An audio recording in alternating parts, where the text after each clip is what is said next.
Hello, everyone. Welcome. My name is Maria Brown Spence. I'm program manager here at the Entrepreneurs Foundation. And at the Entrepreneurs Foundation, we promote philanthropy and community engagement while helping entrepreneurs build corporate cultures that contribute to their business success. For those that are just entering, again, this is Kultarati Live. My name is Maria Brown Spence, program manager for the Entrepreneurs Foundation. At this time, I would love to bring on my colleague, Sophia Javaheri. Hi, everyone. I'm Sophia Javaheri. I am the Entrepreneurs Foundation manager of Kultarati. Kultarati is a community of leaders who practice and study culture building and share our playbooks. In the past, we've always said it's a community of C-suite leaders and executives, but we're expanding to include directors, managers, and all who care about culture building. We host candid conversations around the country in addition to an annual summit. We commission research and publish thought leadership, including the Culture Book, which we published in 2019, which I'm going to link in the chat later. Today, we're bringing you a conversation about allyship, advocacy, and action. We appreciate you all for joining us, especially so close to year end. I know how busy we all are. So thank you and enjoy the conversation. Now back to Maria. Thank you so much, Sophia. Yes, I am excited for this discussion, being that these are themes that we saw take place in 2020. Everyone saw these themes and could not help but have some sort of action or take initiative in whatever their industry or field was. So to begin the conversation, I just wanted to give you a couple definitions on allyship, advocacy, and action that really stood out to me and really resonated with the panelists that you have here today. These are amazing change makers, thought leaders in the community that are really actively engaged with making change. So allyship. Allyship is the practice of emphasizing social justice, inclusion, and human rights by members of an in-group to advance the interests of an oppressed or more marginalized outgroup. Advocacy is defined as an action that speaks in favor of, recommends, argues for a cause, supports or defends or pleads on behalf of others. Action, a thing done, a deed, the accomplishment of a thing, usually over a period of time in stages or with a possibility of repetition. As we all know, and working with a lot of entrepreneurs, it takes a lot of repetition to really get anything done. So we know that no matter what change we're driving towards, what business or organization we're building, we know that it's going to take time. Nothing changes overnight, but conversations like these are a starting point. So enough about me. Let's get started. And I'd love to introduce the panelists. We have Talis, Apud Martinez, Paulette Blanc, and Janice Omadeke. At this time, I would love for our panelists to give a brief introduction of themselves, their little elevator pitch. Again, we are in a room full of entrepreneurs and we know how important that is in the business world. So I'll start with you, Talis. Thank you, Maria, and hi, everyone. It's great to be here. Thank you so much for including me and crew in this conversation. And yeah, a little about me. I grew up in a small town in Mexico, and I am now here in Austin, Texas. I went to school here at UT, and I'm now the co-founder and executive director of a tech nonprofit called Crew 2030, and we make online tools for movements, right? Our platform is called Crew Platform, and it allows organizations to train, support, and connect volunteer members, parents, students, whatever it is, the type of community that organizations are mobilizing. We're kind of that online tool that allows the movement to work on the mission that they are focusing on. Thank you so much, Talis. Now to Ms. Paulette Blanc. Hey, good afternoon, everyone. So excited to be here with you all. Thank you for taking time out of your day to join us. My name is Paulette Blanc, and I serve as Chief of Research for Measure. Outside of that, I'm also a policy analyst for Texas Medical Association. My background and formal training is back in Florida in public health. That's kind of like where I got started with data and wanting to just understand how that relates to population health. And fast forward now, I'm here with Measure, being able to use data and education to mobilize communities to be able to eliminate social disparities. That is our vision and our mission, to be able to have a society that is doesn't have any inequities. And we do a lot of this by being able to provide data and evaluation support for local Black and Brown-led nonprofits. There definitely is a lot of room in the philanthropic space to have more funding opportunities for community members who are serving their community, who understand their experiences, and are providing these services through their nonprofit organizations. And so in a nutshell, that's kind of what Measure is about, being able to use data and education in that space. Thank you so much, Paulette. Janice Omadeke, you're next. Good afternoon. I'm Janice Omadeke. I'm CEO and founder of the Mentor Method. Our enterprise SaaS platform helps companies build inclusive mentorship programs in under an hour. We work with some of the largest companies in the world, including leading social media tech companies and management consulting firms. They come to us because of our inclusive focus on employee engagement and pipeline development. Because of how impactful our technology solution is, we've been featured in publications including Entrepreneur Magazine, Forbes, and the Austin Business Journal. Per Maria's definition, allyship is connected to supporting fundamental human rights. Everybody should have the same access to opportunities regardless of their background, race, or gender identity. So I'm greatly looking forward to discussing allyship and equity for all today. Thank you for having me.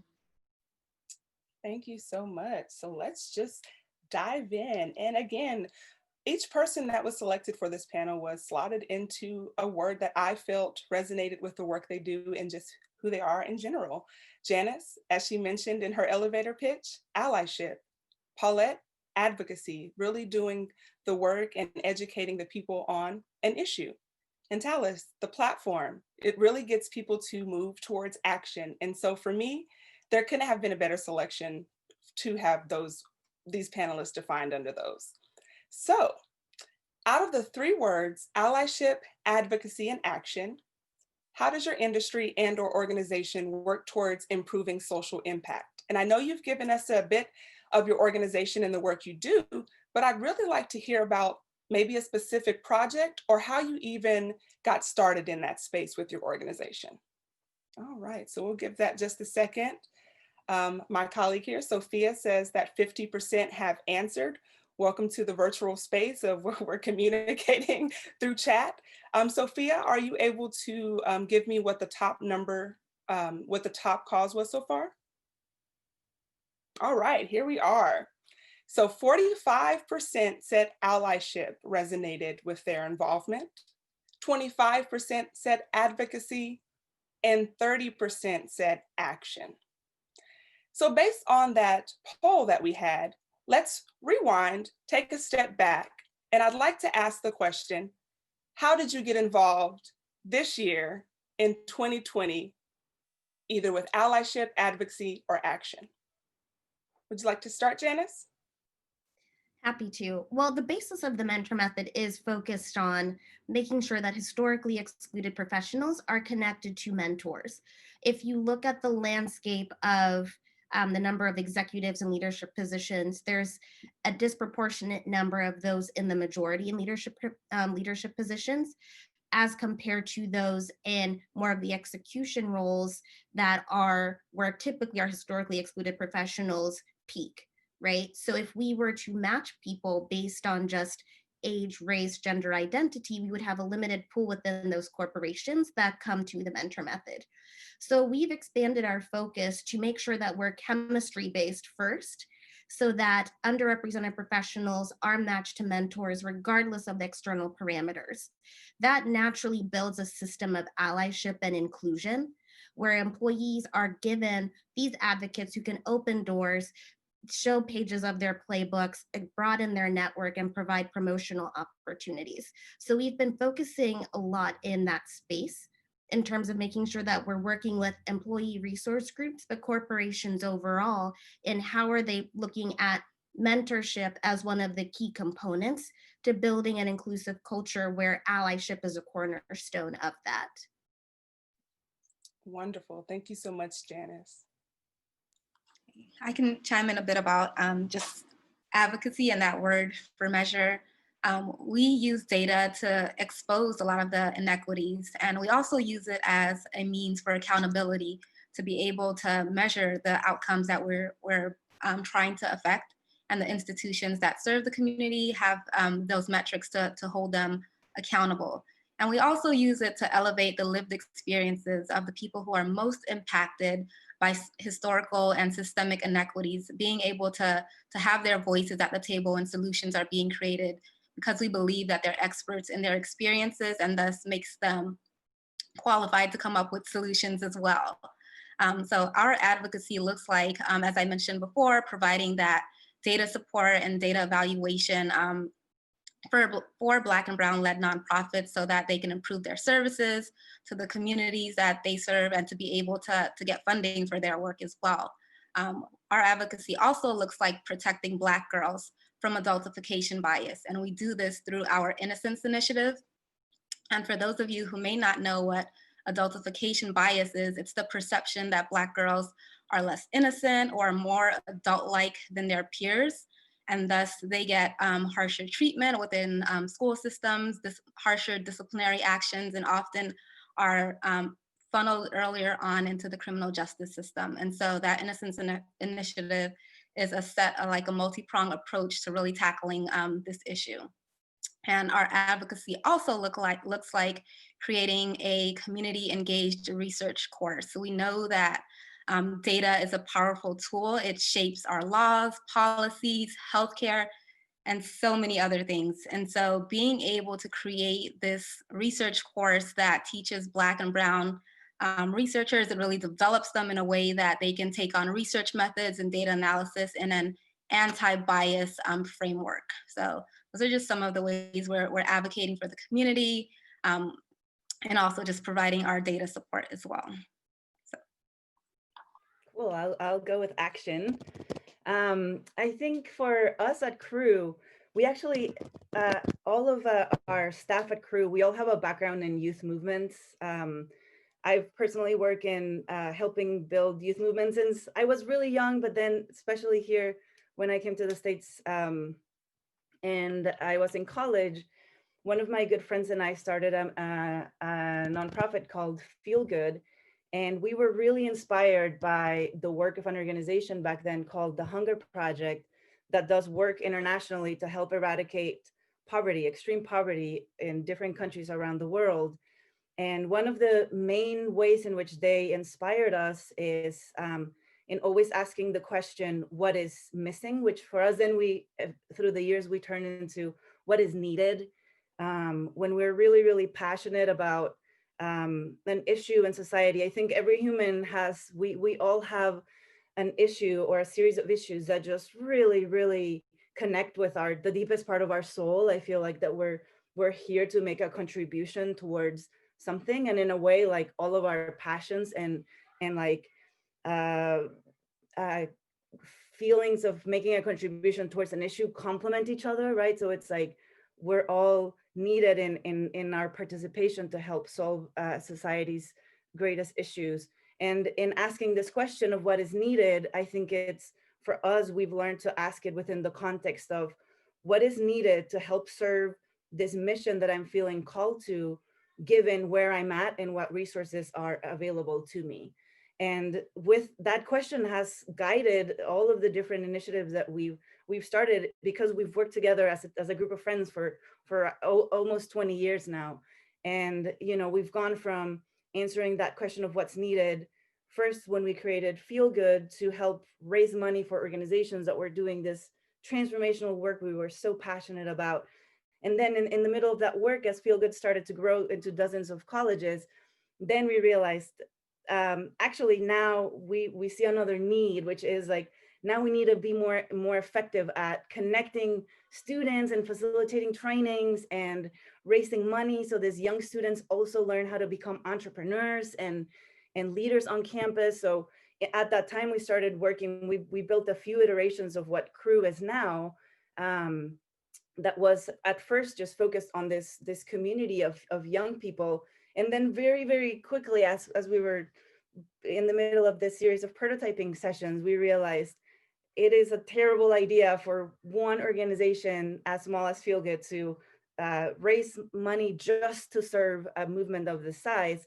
And we realized, like, actually we are in a, you know, we know so many other folks and organizations that are doing similar work, that are organized very similarly in that typical grassroots, you know, model where you have a tiny staff and a ton of organizers, and then who are serving and mobilizing an even greater base of volunteers, right? So we kind of got together as a community and built what now is Crew, and fundraised for building this online platform that helps facilitate action, that helps facilitate communities organizing to do work locally, and that facilitates movement builders at the, you know, at the organizing level to support, equip, connect all of these regional organizers and local leaders to fulfill their mission. So that's a little bit of our background, and that how that question of what is needed has continued to guide what the action is, what the response is to the issues and the circumstances that we see around us.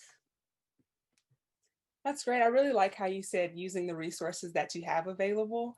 I think sometimes, I know in my head, sometimes it's like, I have to have all the resources and all the tools to do something. And you don't. You just have to really hone in on your values, your skills, and your assets to make action. I think anyone can move towards that. And you really started the conversation or answered the question, which was leading to my next question, of how you got involved into this, you know, in this space, doing this work. And you said yours even started way back when, working with youth organizing. And I think that's so important too, to even give people an insight of how you got into this space, because others might be on the same path or maybe even looking to pivot into another path. So I'd like to ask you, Paulette, how did you get into the space of doing this data work and really moving into advocacy with a nonprofit? I know data is important to the tech space. We know Austin is a big tech capital, and especially wanting to get more Black and Brown individuals into the data world. How did you get into this space, or what's your experience with that? Yeah, so my involvement actually came out of a place of frustration and just, yeah, being frustrated with what I was seeing happening within the country, especially with racial inequities and all of those experiences because of racism, systemic racism, just experiencing that, feeling a level of frustration. While already, you know, a little bit early on in my career in public health, doing a lot of data work, talking about social determinants of health, realizing that a lot of the societal structures facilitate or play into our health outcomes, but not really having an avenue for it until I actually met with Mimi, the president and founder of Measure, that talked about using data for social justice. And that kind of just like lit up in my head, like I can definitely get on board with this. I can see, I've already been using this in a space, but more in a population health sense, but now I'm tying it into like expanding that role and really addressing a lot of the societal structures and institutions that play into how our societies are structured, the systemic racism that's built within it, and really being able to address that. So it was more so me channeling that frustration and channeling that energy into some action that I can take and advocate, and also just use my data background and my data skills to create visuals, to create reports that could then be used to advocate for policy changes, to be able to support the experiences that community members were having. I know that like one of the early on projects that I got involved with was related to the school system. And granted, I didn't have, you know, a background in working education, but I can definitely relate to it, looking at the data and seeing that in this one school system, Black and Brown kids were 3.5 times more likely to get charged with assault. I can't even just imagine being in middle school, being charged with assault. That just like takes your life on a whole different path. So being able to use that data and people could come around it, it was in a way that was really simplified. That's, I think, one thing that Measure just did really well is taking data, sometimes in the research space or academia where I came from, there's like these huge reports and often you don't even have access to it because it's in this peer reviewed journal and you need a membership. But we were definitely like just like breaking through those silos and saying, hey, like people need these tools to be able to advocate for themselves. they already have the power, and these tools can help elevate that. And so that's essentially how I got started into jumping into the space, and now being a part of Measure, and so honored to serve as their chief of research. And you used your resources and knowledge of the data space to really move towards action in your advocacy. See what I did there, guys? Tweet that. No, but I think that's, something that we've seen just with this pandemic too, is that a lot of people are frustrated with whatever causes or issues are important to them, and they're not ready to they're not wanting to just sit back anymore. They're ready to take some sort of change to move the nation forward. So what about you, Janice? How did you get into this space or even developing the mentor method tool? Sure. So I call myself an accidental entrepreneur in that my background is in graphic design and development. Coming from the DC metro area, I worked in predominantly defense contracting and then management consulting. So I had studied entrepreneurship from MIT and strategic management from Harvard to help me sort of expand my opportunities within those industries as a creative. But I found that as I kept moving up and was rapidly getting promoted, it was still a challenge for me to break through the old boys club to get that same equity to access to those opportunities. So if there was a promotion available, I would have to fight 5 times as hard as my majority counterparts just to be put in the room and in the running for those opportunities. Now, I'm resilient.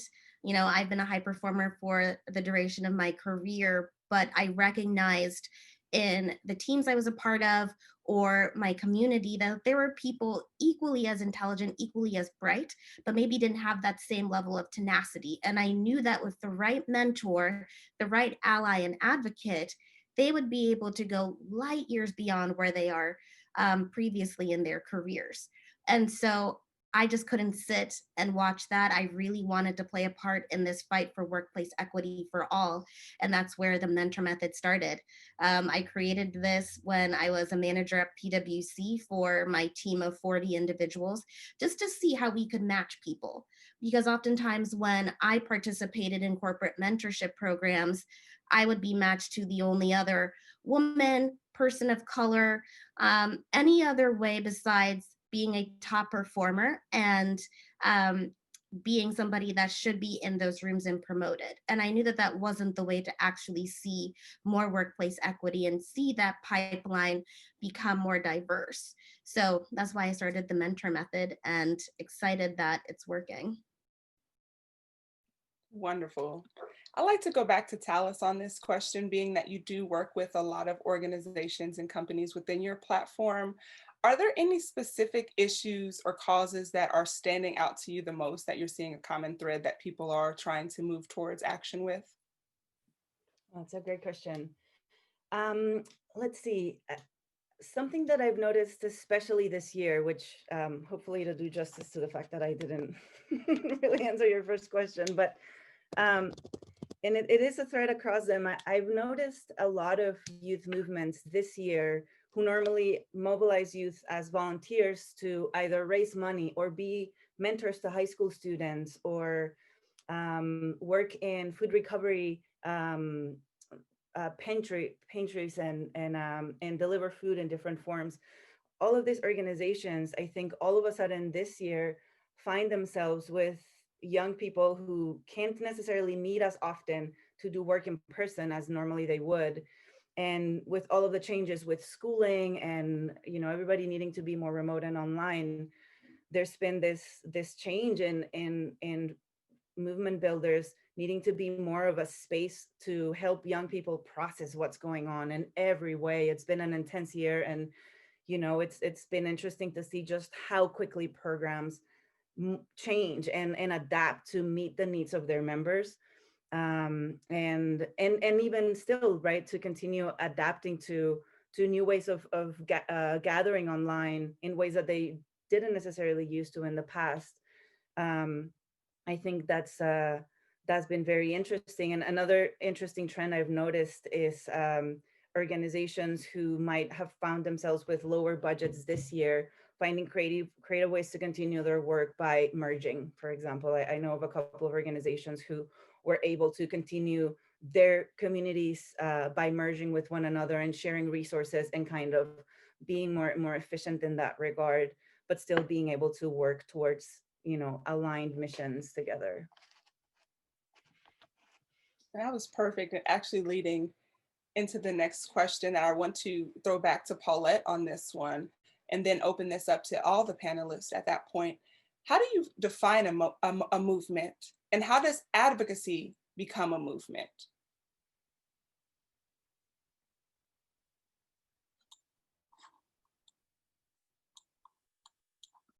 I think defining a movement could definitely be hard, because people think movements have to be this really large scale thing that happens. And I think a movement could be just one person, just you taking some time to realize that, there's some changes that you want to do within yourself that then kind of creates this ripple effect, that then creates this wave. And so I think I can kind of see like Measure being this movement for making data a tool for community members to be able to advocate and take on the process of eliminating a lot of the systemic injustices and inequities that systems have. And I think advocacy plays a role in this, because it helps one to bring awareness to the issues that people are facing and experiencing. Part of what we do is to make sure that the lived experiences are elevated. I think oftentimes that quantitative data is seen as like the gold standard, but we want to challenge that and be able to bring about the lived experiences that people are having, what the day-to-day actually looks like for someone being impacted negatively by these systems. And then I think from that, there comes this action that needs to happen. And the relationship building too is an important part of a movement, that the people get to empathize with one another. And that's ties into allyship too. Even if you're not experiencing these negative outcomes, to be able to empathize with one another, just part of this human experience, to be able to connect on that level, and then taking a plan of action. And that definitely looks very different for each issue. But I think those are like the bare bone components of what a movement looks like.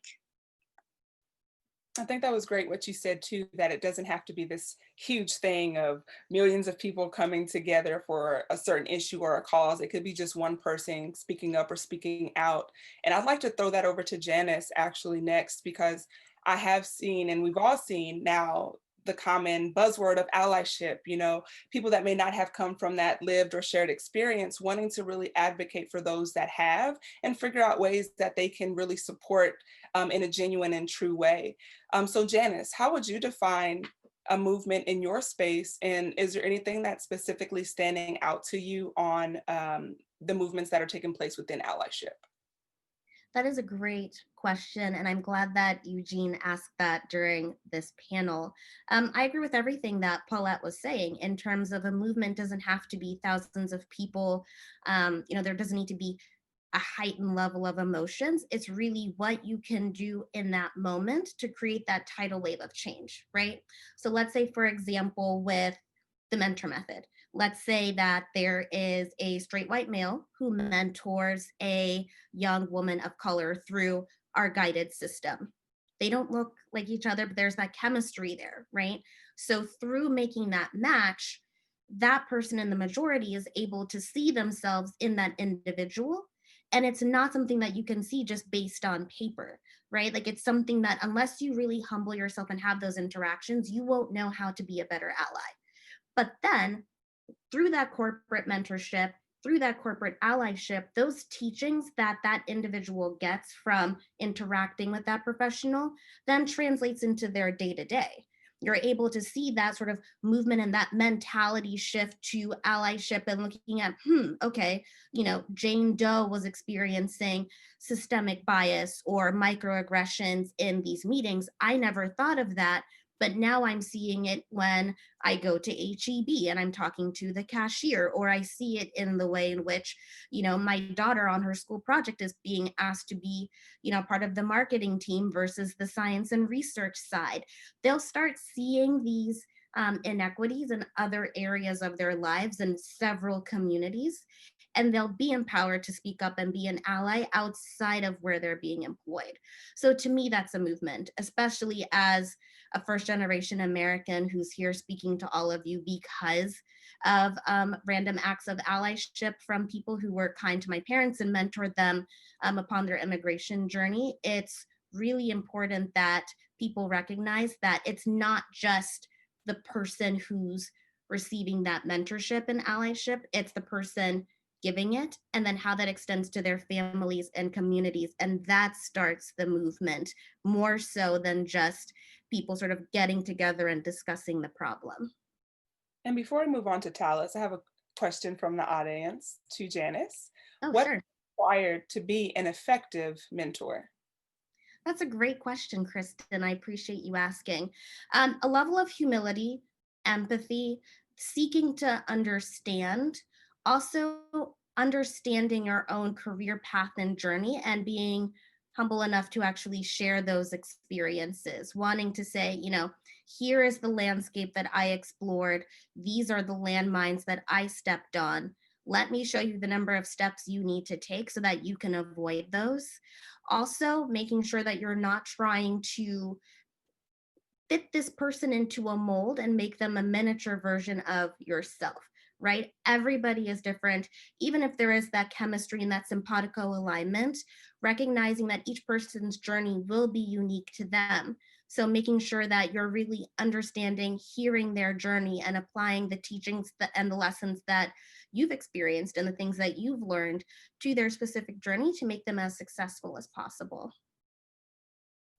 Great answer. Thank you so much. Talis, is there anything you'd like to add on what you believe a movement to be?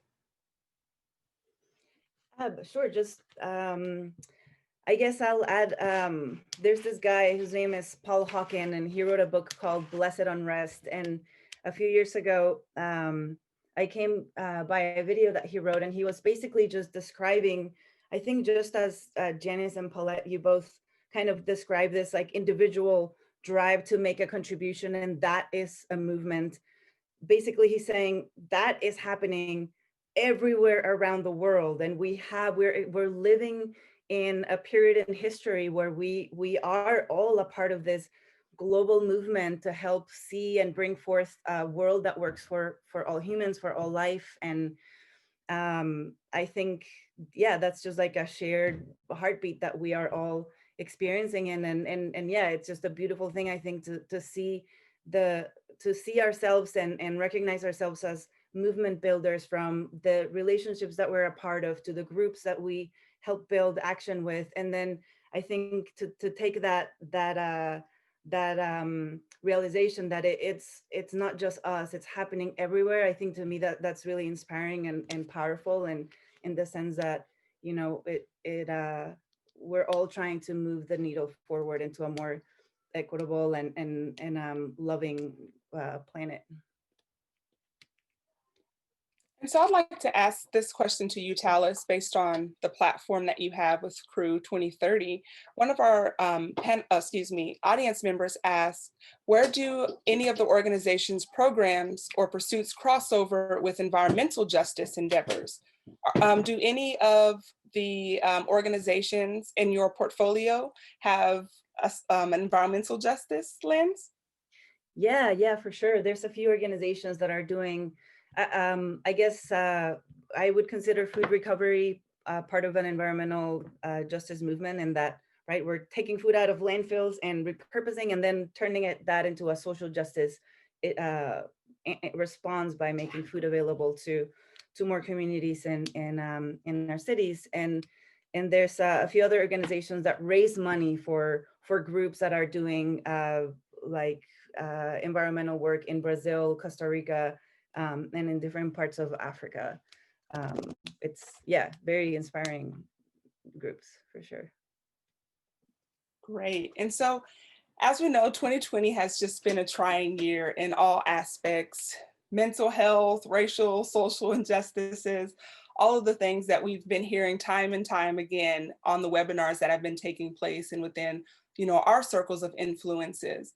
And I would like to ask you guys, just individually, what stands out most to you about the nation as a whole responding to this pandemic, racial and social turmoil? What are some of the themes that you're seeing most stand out, or even what's motivating you to keep doing this work when we know that doing this on boots on the ground, grassroots work can be so draining sometimes? So I'd like to throw that over to Paulette.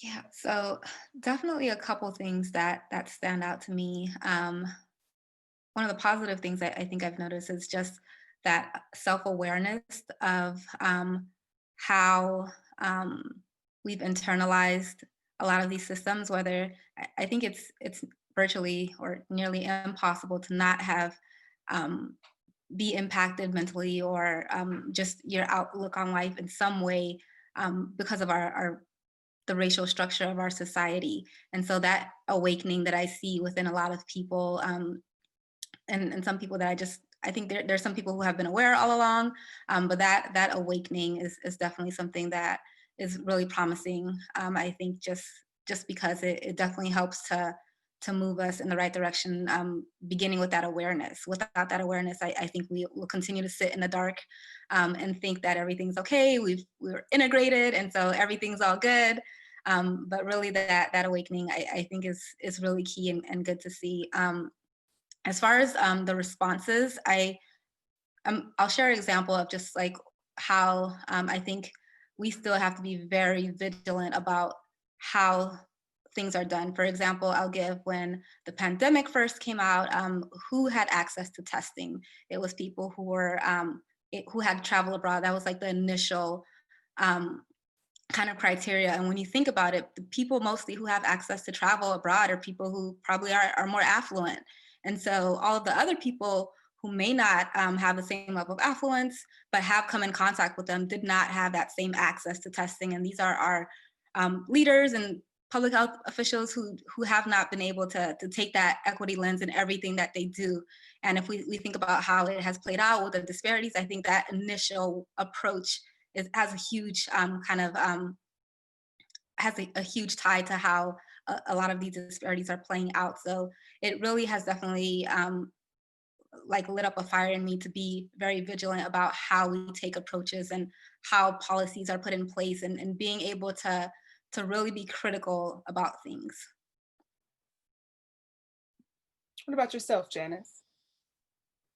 Yeah, 2020's been, we all know what 2020 has been, so I don't need to answer that part. But for us, especially as we are continuing to build and scale out the mentor method, it's been a big year for us. We've been preaching about this inclusion movement from a mountaintop for the last 4 years, right? And when we first launched our enterprise platform in 2017, we often heard that heads of DEI and corporate inclusion didn't have budgets. So for example, there's a corporation that was making $1 billion in annual recurring revenue, but their head of DEI had a budget of $110,000 a year for all initiatives. So wanting to bring in a solution like the mentor method or any type of solution became a problem because they really didn't have a lot to work on, to work with, and they weren't being brought into rooms and conversations on how diversity, equity, and inclusion plays a part in the overall health and sustainability of the businesses in which they're involved in. So it's great to see this shift from, DEI leaders being figureheads to now being empowered with the connection to, profit and loss and budgets being allocated, and corporations recognizing that it's not enough to just do lip service. It's really the best thing for the business.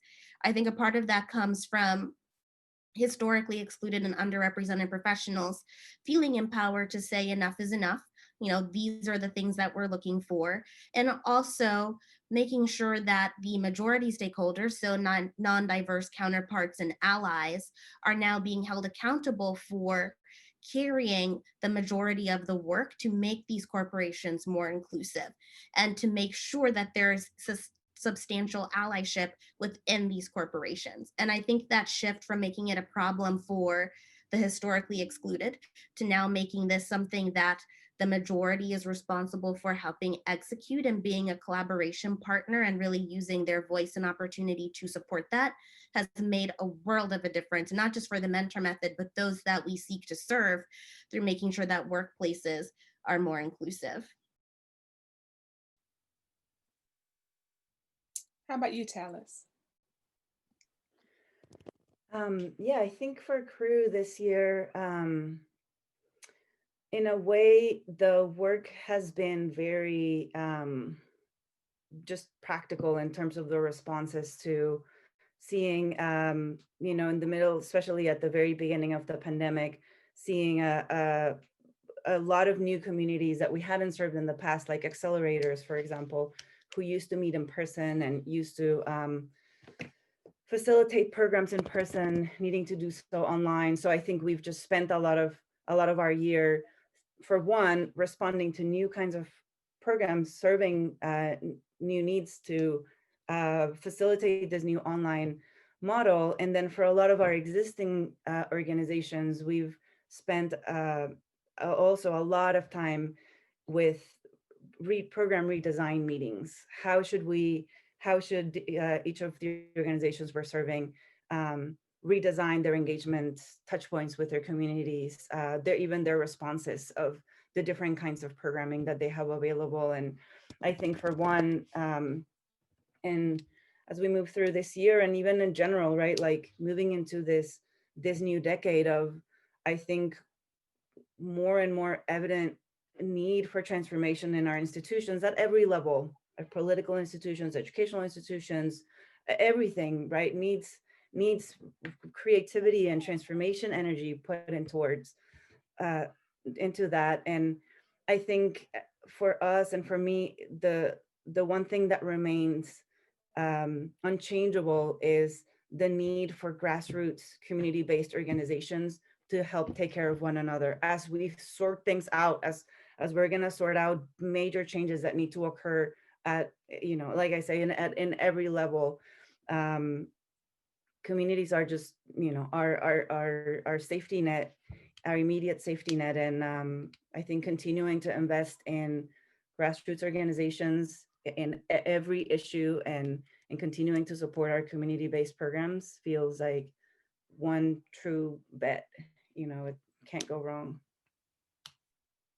I think one other thing that's important to address too, like Janice spoke about, we know the power of the pivot that had to take place with 2020, that's now holding webinars and meetings in our own homes, all the different things that have taken place. It's figuring out new ways to connect with our friends, family, and coworkers.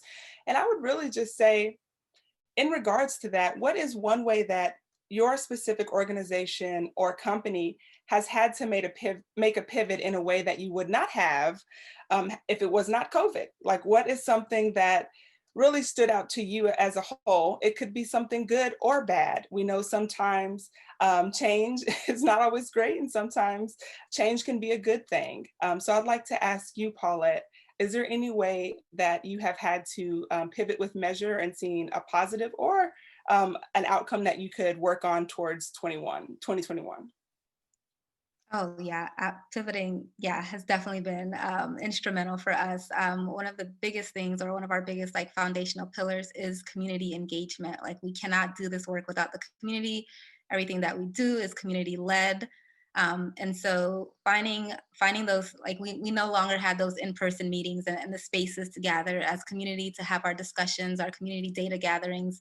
And so being able to shift that to a virtual platform was definitely a pivot that we had to make. And I'm sure everyone else can attest to it as well, having to pivot to virtual platforms.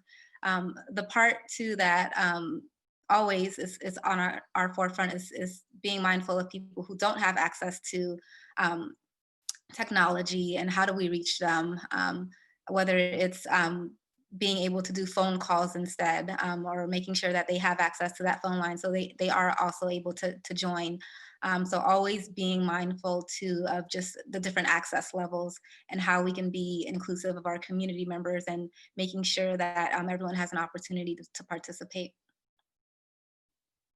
Yeah, I think community is so important just in all the work that we do, essentially, in finding new ways to keep each other engaged and really hone in on the person at this time. And I see that trend continuing in 2021. So thank you for that, Paulette. What about yourself, Talis, with Crew 2030, which is a platform already to begin with? What are some ways that you have been pivoting or even maybe ramping up with all the organizations that now have to move into the virtual space?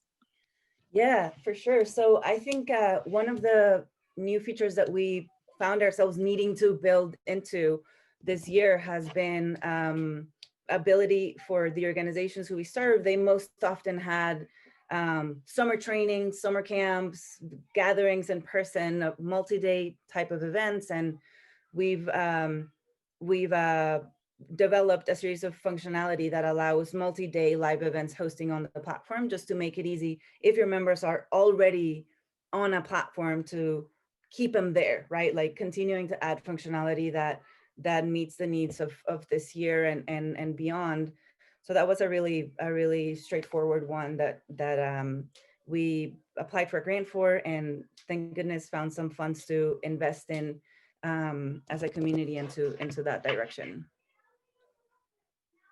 Thank you. And I know, Janice, you already mentioned that this has been a growth opportunity for those wanting to get into the DEI space, but is there anything you'd like to add on the power of the pivot, essentially? Absolutely. When March hit and it seemed as though the world just took a, monumental turn, right? I anticipated an increase in isolation with everybody working from home. There's no longer, water cooler talk and things like that. You're not able to connect with people based on, whose desk is next to yours and things. But also recognizing, having worked from home for the last about 10 years now, I know that the work somehow doesn't end. There's so much more on your to-do list when you work from home. So I anticipated those shifting to this virtual workforce for the first time would feel a heightened sense of overwhelm, getting adjusted to this global pandemic that we are all, aware of and sort of going through together.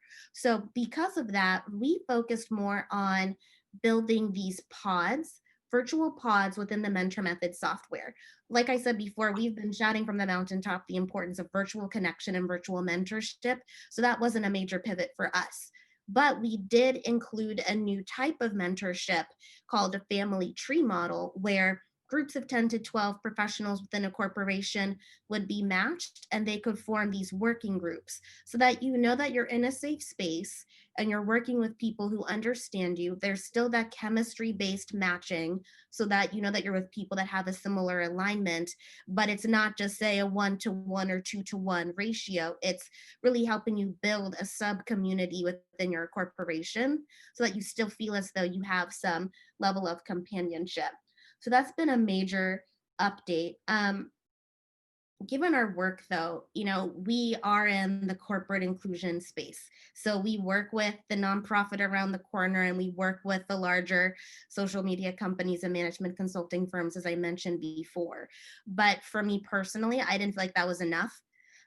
We weren't going to build an entirely new business, but I did want to make sure that, with the time that I had, I was dedicating as much as I could to serve in this social justice movement, exponentially more than, what we're doing with the Mentor Method. So outside of, growing the corporation and continuing that global impact that we've seen through inclusive mentorship, I've also made sure to carve out the time to serve on nonprofit boards that are, in alignment to the areas that matter to me that the Mentor Method simply cannot focus on, such as social justice or social justice reform, and in those areas. So it's been very rewarding to play on both sides, the corporate as well as the individual impact.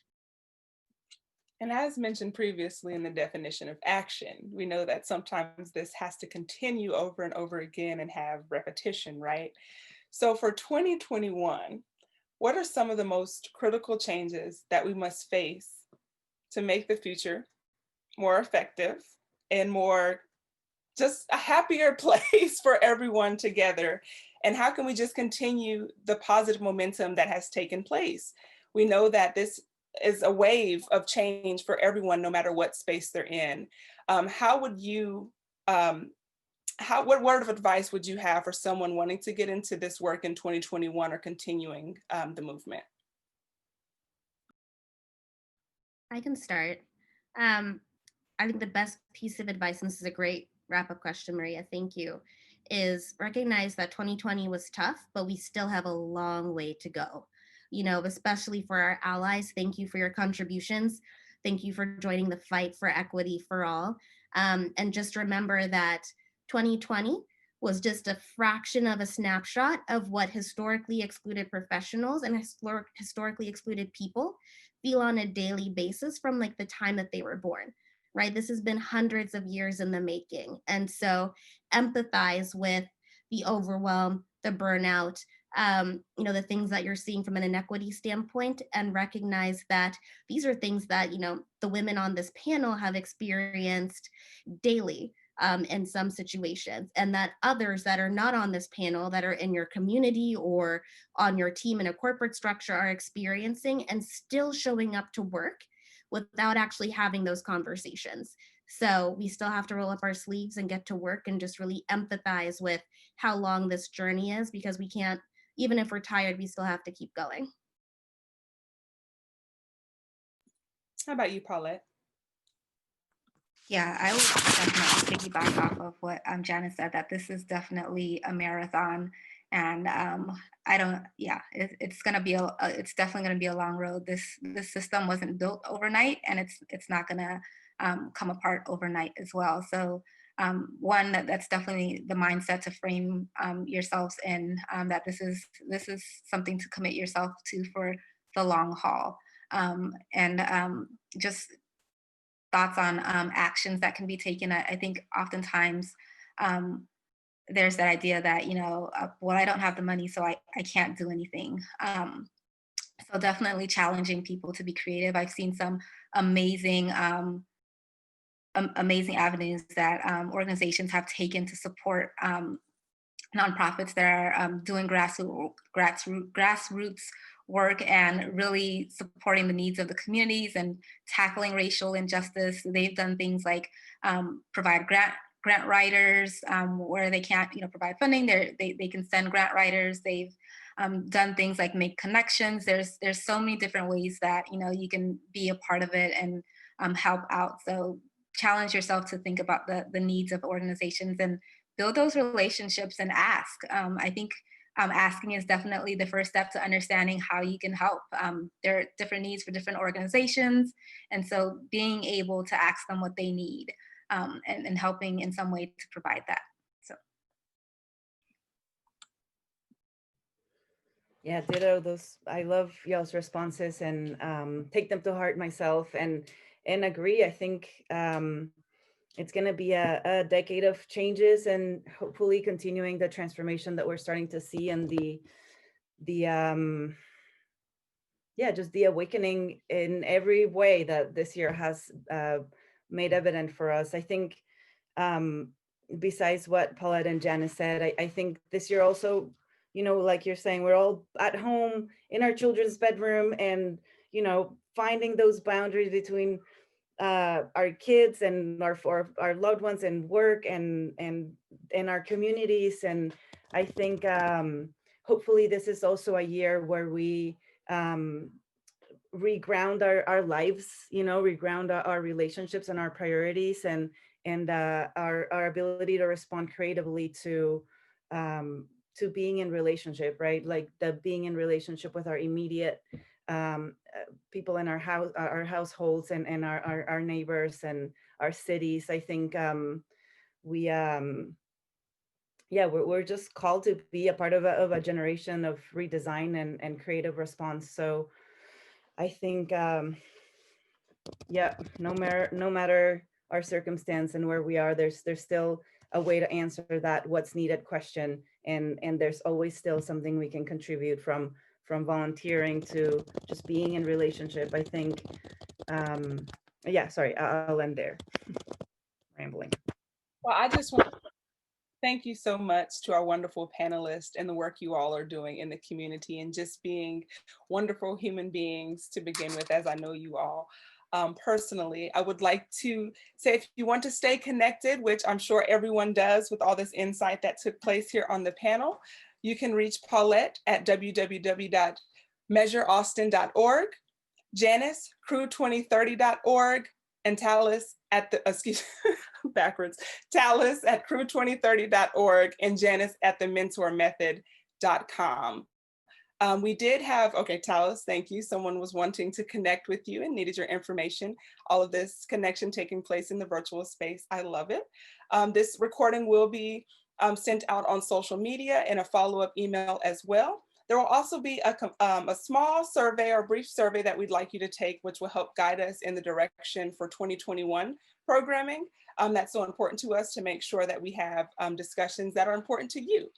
So again, thank you so much for spending your Tuesday afternoon with us and really taking action in this space. And remember, you can take action in any cause or issue that's important to you. It's just putting one foot forward. So thank you again, panelists. You all are wonderful. And if you need anything from the Entrepreneurs Foundation or more information from Kultarati, feel free to email Sophia or myself, Maria at efctx.org